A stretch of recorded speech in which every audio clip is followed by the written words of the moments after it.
সংখ্যালঘু নির্যাতন তো হচ্ছে ভারতে। ভারতের এক একটা মসজিদ তারা ভাঙতেছে এখন।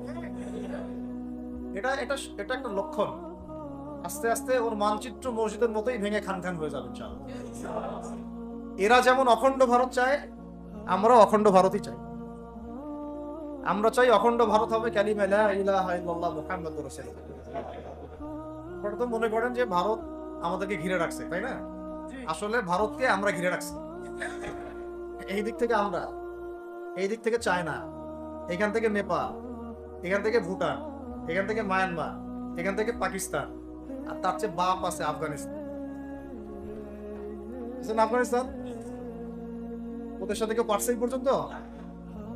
আর আমরা যদি ইনশাআল্লাহু আজ্জা ওয়া জাল যদি আমরা এটাকে মদিনা রাষ্ট্র বানাতে পারি, এই বাংলাদেশকে যদি আমরা একটা মদিনা রাষ্ট্র বানাতে পারি, ইনশাআল্লাহ কালকে গাজওয়াতুল হিন্দ হবে। ওটার জন্য রেডি আমরা।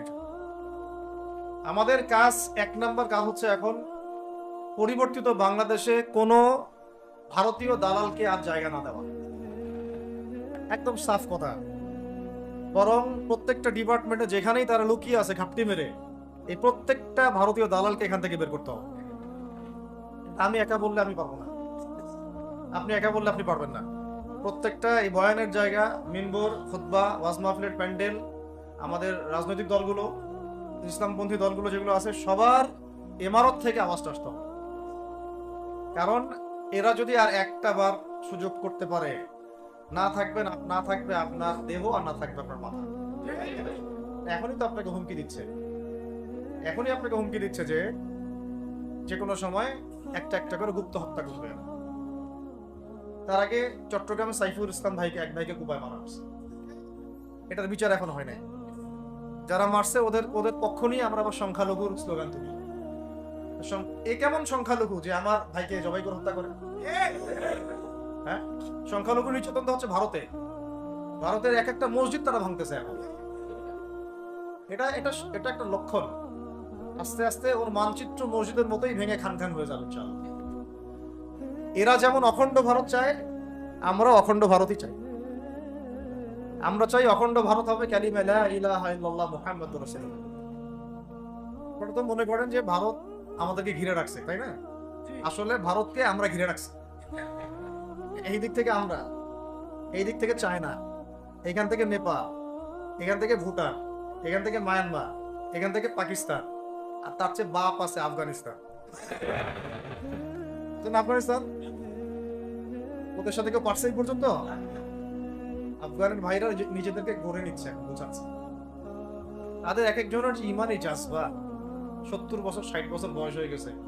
আমাদের চেয়ে তাদের জাজবা যে এত বেশি, এটা আসলে বলে বোঝানো যাবে। এখন কথা হচ্ছে, আমরা একটা কাপুরুষতার পরিচয় দিচ্ছি। নেপাল ওকে টাইম দেয় না, ভুটান টাইম দেয় না, মায়ানমার টাইম দেয় না, চায়না তো দেয়ই না।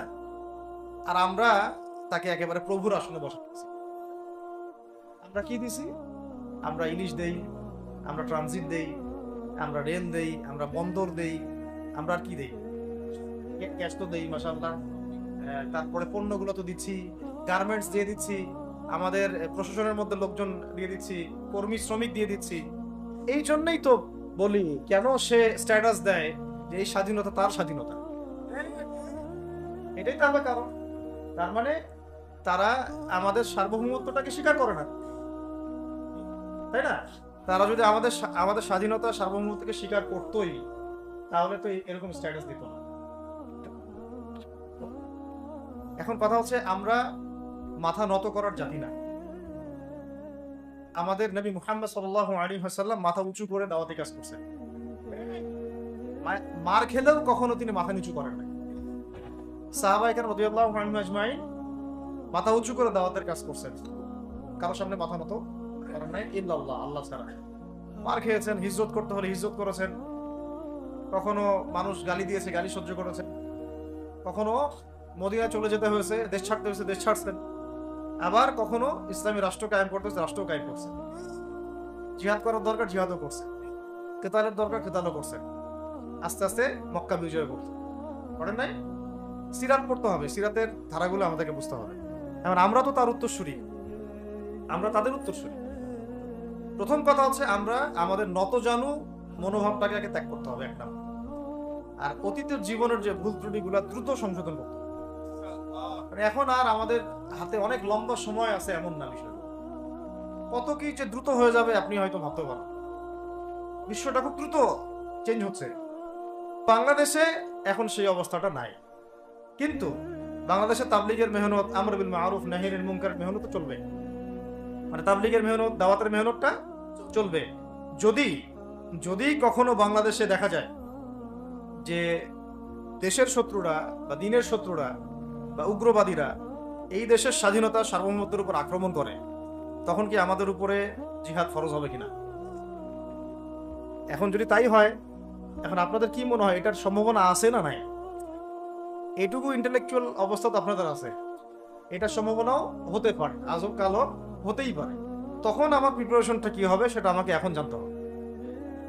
আমার প্রিপারেশনটা কি হওয়া উচিত? প্রথম প্রিপারেশন হওয়া উচিত আগের সমস্ত জিন্দগিতে যা করছি নিজেকে আল্লাহর দিকে ফিরাই নিয়ে আসা। এটা প্রথম কাজ। যে আল্লাহর দিকে ফিরে আসে নাই, তার সাথে না জিহাদের সম্পর্ক আছে না কিতালের কোনো সম্পর্ক আছে, সে তো আল্লাহর পথেই নাই। তো প্রিয় যুবক ভাইরা, আগে প্রথম কথা হচ্ছে আগে আপনি আল্লাহর দিকে ফিরে আসেন। দ্বিতীয় কথা হচ্ছে এরপরে আমাদের প্রয়োজন শারীরিক প্রস্তুতি। শারীরিক প্রস্তুতি যেমনটা বললাম যে কোনো অবস্থাতেই আলেম ওলামাদেরকে, দায়ীদেরকে, মুফতিদেরকে, মুহাদ্দিসদেরকে, মাদ্রাসার শিক্ষকদেরকে, খতিবদেরকে ভিতরে ঢুকতে দেওয়া যাবে না। কারণ আপনাদেরকে যদি ভিতরে নিয়ে যাওয়ার স্কোপ পায় তারা নতুন করে আবারও কেউ, তাহলে আর সুস্থ রাখবে না, ফিজিক্যালি আপনি ঠিক থাকতে পারবেন না। অতএব একটা সামাজিক প্রতিরোধ গড়ে তুলতে হবে সবসময়। মানে একটা এলাকার মধ্যে একজন আলেম আছেন, সেই আলেমকে এলাকা থেকে নিতে পারবে না, তাকে নেওয়ার আগে 100 জনের উপর গুলি চালাইতে হবে, এমন একটা মুভমেন্ট থাকতে হবে। প্রতিবাদ না করলে আপনি বান্দরবনে যান, বান্দরবনের পাহাড়ি এলাকায় গিয়ে কোন একটা পাহাড়ি লোককে উঠাই নিয়ে আসেন, দেখি কত বড় সাহস আছে। আর্মি পর্যন্ত পারে না। কে পারে না? সেনাবাহিনী পারে না। পারে পাহাড়িরা ওইখানে ঐক্যবদ্ধ হয়ে যায়, ওদের মহিলারা ঝাড়ু নিয়ে সামনে চলে আসে। এই আমাদের বান্দরবনের কথা বলছে, ওখানে যে কুকিচিং একটা ফ্রন্ট গঠন করছে সশস্ত্র বিদ্রোহীরা, ওই অংশটুকুকে নিয়ে একটা মাস্টার প্ল্যান আছে ওদের। ওই অংশটুকুতে তারা খ্রিস্টান রাজ্য বা আলাদা একটা পাহাড়িদেরকে নিয়ে একটা রাষ্ট্র প্রতিষ্ঠা করতে চায়। এটা ওদের স্বপ্ন আর কি। এই উদ্দেশ্যে তারা হাঁটতেছে এবং তারা অস্ট্রেল ভাষায় কথা বলে। ওখানে তারা পতাকা বানাইছে, মানচিত্র বানাইছে, এমনকি লাস্ট টাইম আমরা ওখানে গিয়ে শুনলাম যে মুদ্রাও নাকি বানাচ্ছে। মুদ্রা বুঝতেছেন বিষয়টা কত ডিপ? আমাদের রাষ্ট্রে যে কত সমস্যা, আর জানি না যারা দায়িত্বে আছে তারা কি করতেছে, আসলে কোন দিকটা সামাল দিচ্ছে। অর্থনৈতিক দিকটা দেখবে না এই পাহাড়ি এলাকার সমস্যাগুলো মেটাবে, নাকি আমাদের মুসলিম উম্মার অভ্যন্তরীণ সমস্যাটা মেটাবে, না শহীদ ভাইদের খবর নিবে, না পঙ্গু ভাইরা যারা পড়ে আছে হাসপাতালে তাদের খবর নিবে? সিনেমা দেখতে বসে গেছে। কোন আক্কেলে সিনেমা দেখেন আপনি? সিনেমা দেখার সময় কোথায়? সিনেমা দেখার সময় কোথায়? এই যে যতগুলো ভাই শহীদ হয়েছে তাদের পরিবারের খোঁজখবর নেওয়া লাগবে না? এবং যতগুলো ভাই এখন হাসপাতালে কাতরাচ্ছে তাদের সঙ্গে হাজার হাজার ছাত্র ভাই, তাদের চিকিৎসা করানো লাগবে না? যত মানুষকে গুম করা হয়েছে ওদেরকে মুক্ত করা লাগবে না? তারাও তো জানে এটা অন্যায়, এবং যারা করে তারাও বলে এটা অন্যায়। যারা করে তারাও বলে এটা অন্যায়। এবং আমাকেও বলেছিল যে, আমি জিজ্ঞাসা করেছিলাম যে আমাকে যদি মানে প্রকাশ্য কোর্টে চালান করে দেওয়া হয় এবং জাতির সামনে বলা হয় যে আমাকে গুম করা হয়েছে, এবং এরপর যদি বলা হয় যে আমাকে গুম করার পরে কোনো রকমের নেগেটিভ কিছু পাওয়া যায় নাই তাই আমরা ছেড়ে দিয়েছি, এই কথাটা কি বলা যাবে কি যাবে না? তারা বলছে যে না, এটা বলা যাবে না, কারণ এই কাজটা তো মানবতা বিরোধী অপরাধ, এটা করলে তো বললে তো সবাই আবার বুঝে। তো এই হলো অবস্থা। ওখানে আমরা বুঝেছি যে বাংলাদেশের প্রশাসনে দুইটা ভাগ আছে। একটা ভাগ হচ্ছে মারাত্মক রকমের ইসলাম প্রিয় এবং দেশপ্রেমিক, মাশাআল্লাহ, আমরা তাদেরকে স্যালুট জানাই। কিন্তু আপনারা ভুল জায়গায় শ্রম দিচ্ছেন, আপনারা ভুল জায়গায় মেধা, শ্রম এবং আপনাদের জীবন নষ্ট করতেছেন। আপনাদের থাকা দরকার ছিল ওলামায়ে কেরামদের সাথে, তাহলে আপনাদেরকে টক্কর দিয়ে কেউ সামনে যেতে পারতো না। আপনারা খালিদ বিন ওয়ালিদ হতে পারতেন আমাদের, আপনারা কিন্তু ওমর ইবনে খাত্তাব হইতে পারতেন। ওইখানে ঢুকে আপনারা শুধুমাত্র দুনিয়ার স্বার্থে সব নষ্ট করতেছেন। আমাদেরকে বলা হচ্ছে হুজুর বদদোয়া করিয়েন না, তো ছেড়ে দিচ্ছেন, আমাদেরকে বদদোয়া দিয়েন না আবার বের হয়ে। আমাদের চাকরি, ডিউটি এটা। এক ভাই আমাকে কোরআন এনে দিয়েছিল, নির্জনতা, তো ওখানে নির্জনতার সঙ্গী হচ্ছে কোরআন, কোরআন এবং নামাজ। তো এক ভাই দেখেছে আমি একটু নির্জন, মন খারাপ বসে আছে, একটা কোরআন নিয়ে এসে দিয়েছে, হুজুর কোরআন পড়েন আপনি, মন ভালো। আর একজন এসে কোরআন নিয়ে চলে গেছে। কোরআন পড়ে ওখানে যদি আপনি আবার উল্টা পাল্টা কিছু করেন, ওদের নিয়ম নাই কোরআন দেওয়া, কোরআন দেওয়ার কি নাই, নিয়ম নাই। তো এই হলো অবস্থা। কথা হচ্ছে যে এই ভাইদেরকে মুক্ত করাও তো তাদের কাজ ছিল। যে ওলামায়ে কেরামদের একজনের উপরে 3টা 4টা 5টা 10টা করে মামলা এখনো চলতেছে, তাদেরকে মুক্ত করা উচিত ছিল না? আর এই পুরো জুলুমের পিছনে যত জালেম ইনভলভ ছিল তাদেরকে আইডেন্টিফাই করে ভিতরে ঢুকানো উচিত ছিল না? হয়েছে সবকিছু? এই জিনিসগুলোর মধ্যে অনেক গ্যাপস আছে। এইগুলো যদি এইভাবে চলতে থাকে তাহলে আগামীতে আমরা যারা ইসলামিক রাজনীতি করব বলে চিন্তা করতেছি বা ইসলামকে রাষ্ট্র ক্ষমতায় নিতে চাই, আমরাও কিন্তু বেগ পাবো, আরো রকমের বেগ পাইতে হবে। আর বিগত সময়ে আমরা অনেক ভুল করছি, যেমন মন খারাপ করেন না, এগুলো আমরা ভুল করছি। এই যে আমরা সেকুলারদেরকে অনেক বিশ্বাস করে ফেলছি, ওদের সাথে জোট করতে গেছি, ঠিক আছে, ওদেরকে আমরা ভাই বোন করার চেষ্টা করছি। আসলে এদের সাথে কাফেরদের সাথে কোনো পার্থক্য নেই। সেকুলারিজমে যারা আছে আর কুফার যারা, এদের মধ্যে কোনো পার্থক্য নেই।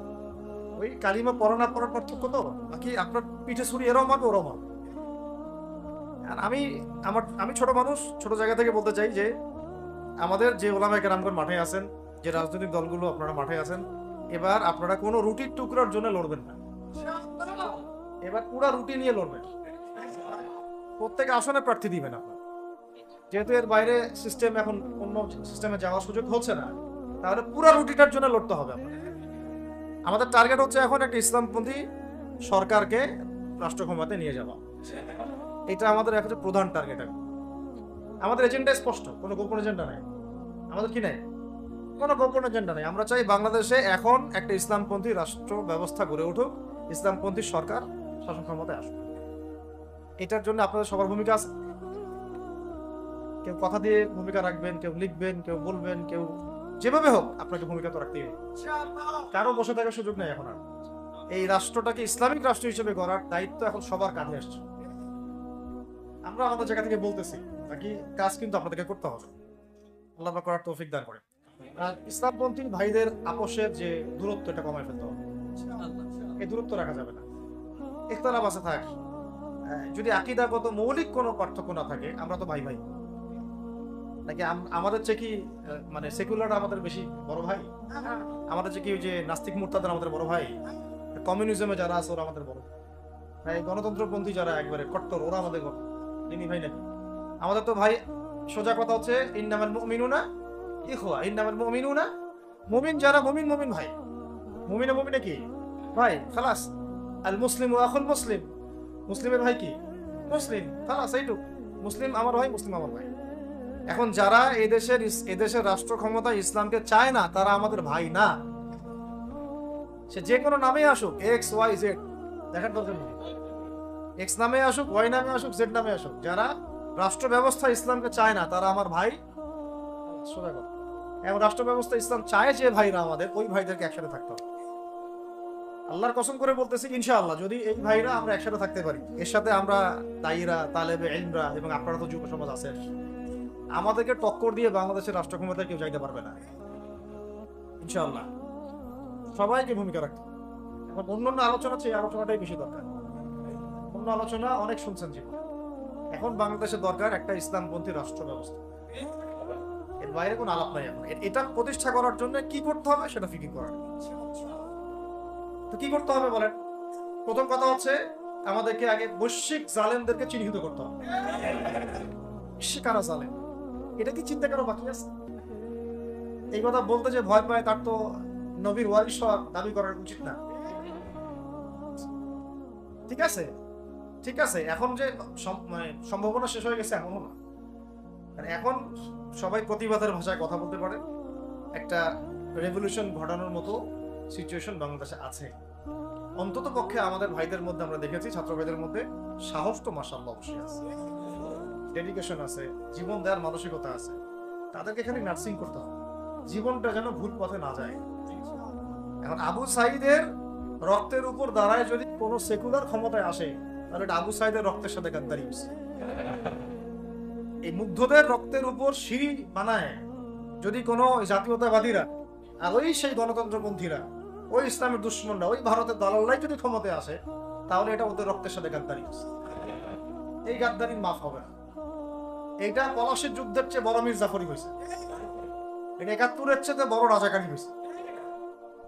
আপনারা বলেন যে দেখেন, ভালো করে বুঝেন, গুম হয়েছে এক শ্রেণী, আমার কথা মন খারাপ করে না, এক শ্রেণী গুম হয়ে গেছে, এক শ্রেণী ক্রস ফায়ার, এক শ্রেণীর শাপলা চত্বরে রক্ত দিছে, তাই না?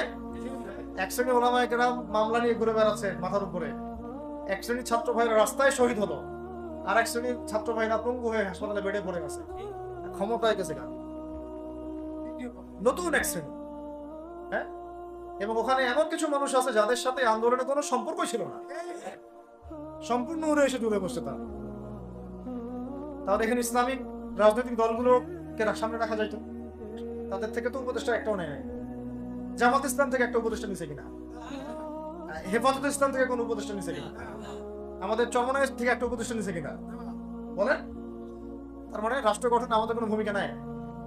আমাদেরকে বুঝাইছে যে আপনারা পরে আসে, ইলেকশন দিব, তখন আপনারা ইলেকশন লড়বেন। ইলেকশন সে কবে দেয় সেটাও দেখেন, আদৌ দেয় কিনা সেটাও দেখেন। কাকে বিশ্বাস করবেন? বিশ্বাসটা করবেন কাকে? যখন মোস্তফা সরোয়ার ফারুকীর মতো একজন উপদেষ্টা হচ্ছে, বিশ্বাসটা করবেন না। সারা জীবন মানুষকে পরকে শিখাচ্ছে, তার কোন যোগ্যতায় সে উপদেষ্টা হচ্ছে? আচ্ছা, এটা কাজ করেন, এটা উপদেষ্টা করার জন্য একটা পরীক্ষা দেন না, দেখি বিসিএস এর মতো, দেখেন না এটা পাস করে কিনা। অথবা আপনি একটা কাজ করেন, ইসলামিক সেন্সিং পরীক্ষা নেন, দেখেন কুরআন তেলাওয়াত করতে পারে কিনা। কিসের ভিত্তিতে হলো? এই যে এই সমস্যাগুলো থেকে গেছে। তারপরেও যা হয়ে গেছে হয়ে গেছে। এখন আমাদের যেটা কথা সেটা হচ্ছে, আমরা তো আর কোনো বিদ্রোহে যেতে চাই না, আমরা যে শান্তিপূর্ণভাবে ইসলাম প্রতিষ্ঠা করতে। কিন্তু প্রয়োজনে যদি তারা মানে আমাদের উপর জুলুমের ভাষা বেছে নেয়, তাহলে আমরা অবশ্যই এবার প্রতিবাদের ভাষা বেছে নিব। এই জন্য সবার আগে জরুরি হচ্ছে যুবকদেরকে এক কাতারে থাকা, ইসলামপন্থী ভাইদের সাথে থাকা, ইসলামী সংগঠনের সাথে থাকা, এবং নাম XYZ যেটাই হোক না কেন, নাম XYZ হতে পারে, আপোষে ভাই ভাই হয়ে থাকে।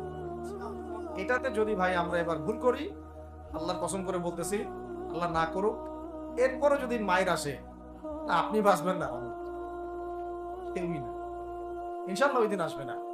আর আমরা যদি ইনশাআল্লাহু আজ্জা ওয়া জাল যদি আমরা এটাকে মদিনা রাষ্ট্র বানাতে পারি, এই বাংলাদেশকে যদি আমরা একটা মদিনা রাষ্ট্র বানাতে পারি, ইনশাআল্লাহ কালকে গাজওয়াতুল হিন্দ হবে। ওটার জন্য রেডি আমরা। পাকিস্তানের কাছে কিছুই নাই, আছে খালি 10টা 12টা পারমাণবিক হাতি, ভয়ে কাঁপতে থাকে। চায়না খালি একটু ভয় দেখায় যে আগাইলে কিন্তু সিকিম নিয়ে নিব, আগাইলে কিন্তু চিকেনটা গিলে ফেলবো। চায়নার ওই ছোট ছোট যোদ্ধাদের কাছে যে মাইটটা খায়, আর আমাদের এখানে দেখা যায় যে সীমান্তর মধ্যে একটা কৃষক যদি সীমান্ত থেকে দূরেও হাল চাষ করে, ওকে গুলি করে মেরে ফেলানি। ফেলানির কথা ভুলে গেছেন আপনারা? আমাদের বন্যা, এরকম কতগুলো মানুষকে সীমান্ত হত্যা করে মারা হয়েছে। আজকে গুগলে গিয়ে সার্চ করে দেখেন কতগুলো মানুষকে বিগত 15 বছরে সীমান্ত হত্যা করা হয়েছে। এখানে আমাদের স্বাধীনতার প্রশ্ন আসে না, এখানে গণতন্ত্রের কথা আসে না, সার্বভৌমত্বের কথা আসে না, না, বরং তারা ক্ষমতার জন্য ওদের কাছে ইমান বিক্রি করে দিয়েছে। ক্ষমতার জন্য এই উগ্রদের কাছে, মানে উগ্র হিন্দুত্ববাদীদের কাছে ওরা তাদের ইমান, ওদের আমল, ওদের তাকওয়া, ওদের দিন সব বিক্রি করে দিয়েছে। এই জন্য আমি আগে বলেছি একটা লেকচারে যে আমরা যদি বিরিয়ানি খেতে চাই, আপনি যদি বিরিয়ানি খেতে চান, একটা পাত্র নেবেন কিনা? জি। আচ্ছা, পাত্রটা যদি ময়লা থাকে খাবেন? পাত্র অনেক ময়লা আছে, আপনি ওইখানেই বিরিয়ানি ঢালবেন, তাহলে খাওয়া শুরু করবেন? সবার আগে আপনি কি করেন? এটাকে ধোন, পরিষ্কার করেন, তাই না? বাংলাদেশকে যদি আপনি ইসলামী রাষ্ট্র হিসেবে করতে চান, আগে এই দেশের মধ্যে যে পয়জন গুলো আছে এগুলোকে দূর করতে হবে, সমস্ত পয়জনকে ধুয়ে সাফ করতে হবে। তারপরে যে খেলাফা বা শরিয়া বা ইমারা, যেটাই আসো, ইমারা এক জিনিস, খেলাফা আর এক জিনিস। আমি এক কথায় বুঝাচ্ছি, ইসলামী রাষ্ট্র ব্যবস্থা। ইসলামী রাষ্ট্র ব্যবস্থা যদি ইসলামী রাষ্ট্র ব্যবস্থা তারপরে আসে, জমিন সাফ করার পরে, তখন সেটা সাস্টেইন করবেন। আর যদি ময়লার মধ্যেই ইসলামী রাষ্ট্র কায়েম করতে চান, তখন হবে উদাহরণটা এরকম যে আপনি এই নোংরা ড্রেনের মধ্যে নেমে গায়ে সাবান মাখা শুরু করছে, হাততে কোনো লাভ, বরং ওই নোংরাই আপনাকে খেয়ে ফেলবে। ঠিক আছে, ডেমোক্রেটিক সিস্টেমের মধ্য দিয়ে যদি আমাদের ভাইরা ক্ষমতা যেতে পারে, যাক না, সমস্যা কিছু নাই। এটা কতটুকু জায়েজ না জায়েজ, হালাল হারাম সুন্নাত, এই দিকে আমি যাচ্ছি। এবং এটা নিশ্চিত তারাও জানে এটা সুন্নাত না, তারাও জানে এটা কি না, সুন্নাত পদ্ধতি না। কারণ রাসূলুল্লাহ সাল্লাল্লাহু আলাইহি ওয়াসাল্লাম দাওয়াতের মধ্য দিয়ে এবং সশস্ত্র যুদ্ধের মধ্য দিয়ে মানে মক্কা বিজয় করেছেন। দাওয়াতের মধ্য দিয়ে তিনি মদিনা রাষ্ট্র কায়েম করেছেন। তারপরে মদিনা রাষ্ট্রকে বেস করে আস্তে আস্তে আরো রাষ্ট্রকে এক্সপ্যান্ড করেছেন। বদর, উহুদ, খন্দক, খায়বার এগুলো হয়েছে, আস্তে আস্তে মক্কা বিজয় হয়েছে। মূল ছিল আগে মদিনা রাষ্ট্রটা কায়েম করা। তো আমরা যে কোনো ভাবেই হোক মদিনা রাষ্ট্রটা আমাদের কায়েম করতে হবে। তারপরে ইনশাআল্লাহ তাআলা দেখবেন, হ্যাঁ, ওই অখণ্ড ভারত আমরাও কায়েম করবো ইনশাআল্লাহ। সংখ্যা নিয়ে কিচ্ছু না, ওদের সংখ্যাকে আমরা ভয় পাই, ওদের সংখ্যাকে ভয় পাওয়ার কিচ্ছু নাই, সংখ্যাকে ভয় পাওয়ার কিচ্ছু নাই। কারণ এই যে কোরআন, আমার সামনে যে কোরআনটা আছে, এটা দেখে একটু খারাপ লাগলো। কোরআনের যে অবস্থা, এটা খুব মনের কষ্ট দিল আর কি। কোরআনটা হবে চকচকা, এটা দেখে বোঝা যাচ্ছে এটা অনেকদিন কেউ পড়েই নাই। আপনাদের বাসার যদি কোরআনের এই হালত হয়, তাহলে আমাদের দ্বারা দিন কেমন হবে? আপনার কোরআনের হালত হবে এমন যে কোরআনে এক বিন্দু পরিমাণ কোনো ময়লা নাই, প্রত্যেকদিন আপনার হাতের স্পর্শেই ময়লা দূর হয়। তখন এই কোরআন আপনার পক্ষে কথা বলবেন ইনশাআল্লাহ। ভাই, কোরআনের কাছে চলে আসেন, আর দেরি করেন না, সময় নাই। আল্লাহ পাক সবাইকে কবুল করেন, আমিন। এই মসজিদগুলোকে কাজে লাগান, এখানে তালিমি বৈঠক চালু করেন প্রত্যেক সপ্তাহে। আমি যদি প্রত্যেক মাসে রংপুরে আসি, প্রত্যেক মাসে সময় দেবো ইনশাআল্লাহ। আপনারা এখানে ইমাম ঠিক করেন, খতিব ঠিক করেন, এবং ওই যে টিচার ঠিক করেন, করে আপনারা কোরআন শেখার ব্যাচ চালু করেন, কোরআনের তাফসীরের ক্লাস চালু করেন, তারপরে তুলনামূলক আরবি ভাষা শিখেন। মানে এগুলো শিখে নেন তাড়াতাড়ি, সময় নাই এগুলো, আমাদের হাতে সময় কম।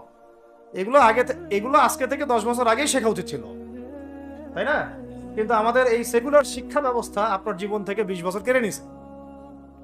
20 বছর পড়াশোনা করার পরে আমি চ্যালেঞ্জ করতেছি, এই যে লাখ লাখ টিচারকেও যদি আপনি কোরআন তেলাওয়াত ধরেন, সহি বলতে পারেন, অথচ তারা জাতির শিক্ষক হয়ে বসে আছে। সেকুলার শিক্ষা ব্যবস্থাটা আমাদের জীবন থেকে পুরা ইসলামের হকটাকে নষ্ট করে ফেলছে। আপনার অধিকার ছিল যে আপনি একজন স্কুলের স্টুডেন্ট, আপনি কোরআন পড়তে পারবেন। আপনি একজন কলেজের স্টুডেন্ট, আপনি কোরআনের তাফসীর করতে পারবেন। আপনি একজন ইউনিভার্সিটি পাস করেছেন, আপনি হাদিসও পড়তে পারবেন, এবারও তো দিতে পারবেন, এরাও দিতে পারবেন। এটা আপনার হক ছিল, কিন্তু এই হকটা নষ্ট করছে কারা? এই সেকুলার শিক্ষা ব্যবস্থা নষ্ট করে ফেলছে। এখন তো কিছু করার নাই। তো এটা তো আমাদের দোষ কি? আমাদের দোষ হচ্ছে আমরাই তো তাদেরকে ভোট টোট দিয়ে উপরে উঠেছিলাম। আমাদের বাপরা উঠাইছে, আমাদের বাবারা উঠাইছে, তার বাবার উঠাইছে। আমরা তো ওই সময় ইনসাফ করি নাই, ফল আমাদেরকে ভোগ করতে হয়েছে। আপনার এই প্রসঙ্গে দুটো কথা বলেই ফেলেন, নাহলে আমি মানে হকাদায় হয় না। একটা মুসলিম ঘরের ছেলে, তার অধিকার নাই প্রাইমারি স্কুলে গিয়ে সে কোরআন শিখবে? আচ্ছা, আমাদের মৌলিক অধিকার কি? খাদ্য, বস্ত্র, বাসস্থান, শিক্ষা, চিকিৎসা, 5টা বলি না? তো কোরআন আমার মৌলিক অধিকার না? মুসলিম পরিবারের সন্তান আমি, কোরআন আমার মৌলিক অধিকার না? তারপর প্রাইমারি স্কুল আপনাকে শিখায় নাই, হাই স্কুল আপনাকে শিখায় নাই, এমনকি কারমাইকেল শিখাইছে আপনাকে, বেগম রোকেয়া বিশ্ববিদ্যালয় শিখাইছে, এরাও শিখায় নাই। এমনকি বিসিএস ক্যাডার হচ্ছেন কোরআন ছাড়াই, ডক্টর হচ্ছেন কোরআন ছাড়াই, ইঞ্জিনিয়ার হচ্ছেন কোরআন ছাড়াই। এমনকি শিক্ষা কমিশন গঠন হচ্ছে, ওই কমিশনের লোকদেরও কোরআনের জ্ঞান নাই। টকশোতে এসে আবার ঠিকই পটর করে, কোরআনে পড়তেও পারে না, টকশোতে এসে পটর করে। এই তো বিগত 10 বছর তো টকশোর বছর ছিল, খালি টকশো, দেখেন নাই? আলোচনা একটা ন্যারেটিভ তৈরি করা হচ্ছিল, ইসলাম নিয়ে যারাই কথা বলবে এরাই জঙ্গি, এরাই মৌলবাদী, এরাই সন্ত্রাসী। হ্যাঁ, তো কিভাবে মানুষের ব্রেইন ওয়াশ করা হয়েছে। আমি আসলে অবাক হয়ে গেছি এই ঘটনাতে, জুলাইয়ের ঘটনায়, যে যুব সমাজকে ধ্বংস করার জন্য তারা 20 বছর ঠেলে দিছে, ওই যুব সমাজই তাদেরকে পিটাই বের করছে। আল্লাহ পাকের কি পরিকল্পনা! আপনাদেরকে ধ্বংস করার জন্য 20 বছর ধরে তারা সিলেবাস কারিকুলাম করছে। আপনাদেরকে শরৎচন্দ্র পড়াইছে, বঙ্কিমচন্দ্র পড়াইছে, হুমায়ুন আহমেদ পড়াইছে, হুমায়ুন আজাদ পড়াইছে, শেক্সপিয়ার পড়াইছে, আর কত কি পড়াইছে। কোরআন পড়তে দেয় নাই, নামাজের স্বাধীনতা দেয় নাই, পর্দার স্বাধীনতা দেয় নাই। আমাদের বোন পর্দা করে পরীক্ষা দিতে গেছে, মেকআপ খুলে ফেলা হয়েছে, কি করে নাই। কিন্তু ওই ছাত্র জনতার হাতেই পিটানি খেয়ে। আল্লাহ পাকের দেখছেন কি একটা মিরাকেল, আল্লাহ পাকের কি মানে কুদরত, কারিশমা। ঠিক কিরকম হয়েছে জানেন? ঘটনাটা হয়েছে এরকম যে ফেরাউনের ঘরেই মুসা আলাইহিস সালামকে আল্লাহ পাক বড় করছে। মাশাআল্লাহ। তো আপনাদেরকে ধ্বংস করার জন্যই কিন্তু এই পলিসিগুলো অ্যাপ্লাই করা হয়েছে।